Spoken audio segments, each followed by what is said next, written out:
про славу и не про королей, про тех, кто тенью шел сквозь дым и холод площадей, про клятвы, что звенят, как сталь у горла в час беды, про то, как мир ломает крылья даже у звезды. Здесь башни магов рвут небесные куполы в вышине, а храмовники твердят, что страх — залог на всей земле. И если магия — огонь, то клетка — их ответ. Гори, но не сжигай наш хрупкий выстроенный свет.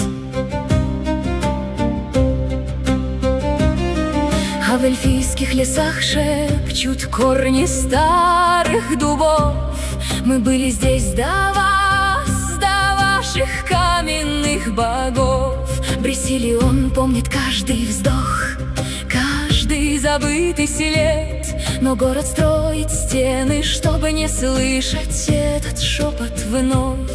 В Астагаре рассвет был ярким и таким коротким, там клятва Дункана стала первым главным уроком. Он видел слишком много, чтоб верить в чудеса, платил за других, пока не высохнут глаза. Его долг, как якорь в шторм, тяжелый и простой, держать, когда все рушится, стоять, когда другой не стой.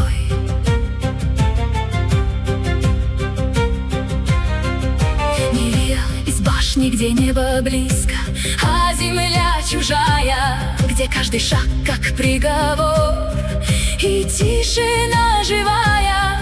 Она несет огонь и лед и боль, что стало ей щитом, и знает, сила — это не свобода, а долг, что давит днем. Алистер, сын короны, что не хотел носить венец, простой солдат, что вдруг узнал: он ключ, а не меч. В нем свет и тень ведут свой спор, и он не знает, как быть. Но если нужно встать, он встанет и будет стоять. Зевран смеется, чтобы не плакать в темноте ночной. Он знает цену каждому мгновению, каждой игре судьбой. Для него свобода — танец на лезвии клинка, но даже в этом танце боль, что скрыта глубоко пока. Мориган смотрит из чащи, где туман ложится низко. Ей чужды ваши добродетели и ваши списки. Она как дикий зверь, как буря, что ломает лес, и в ее сердце лед, но даже лед порой дает треск. А Флемет, как эхо древних времен, она сплетает судьбы, словно нити из чужих имен. Ее голос в ветре, ее след в болотной тине.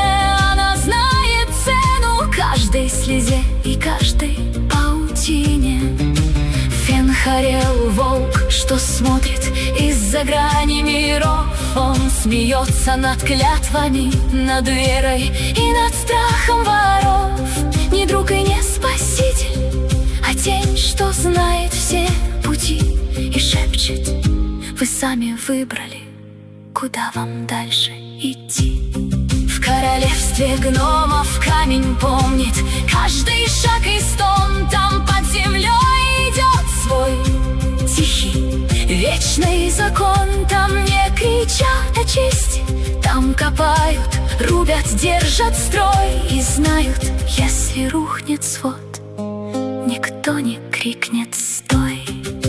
Редклифф помнит запах дыма и вкус железа на губах. Там страх и надежда сплелись в один тугой тяжелый узел. Город, что верил в стены, вдруг понял враг внутри. И каждый, кто остался, стал камнем в этой стене. Это история о том, как власть и страх диктуют закон, как магия и вера ведут свой вечный глухой спор. Но прежде всего это рассказ о тех, кто любил и страдал, о тех, кто выбирал. Хоть выбор это ты же и ломал. Любовь здесь не венец, а испытание на излом. Она приходит тихо, чтоб стать последним главным врагом. И боль не слабость, нет, она как компас в темноте ведет туда, где правда, а не то, что хочется тебе. Слушайте, пусть эти голоса звучат из глубины веков, из пепла, из тумана, из забытых мертвых слов. Это не сказка для детей, не песня для веселых пиров. Это хроника сердец, что выжили среди ветров.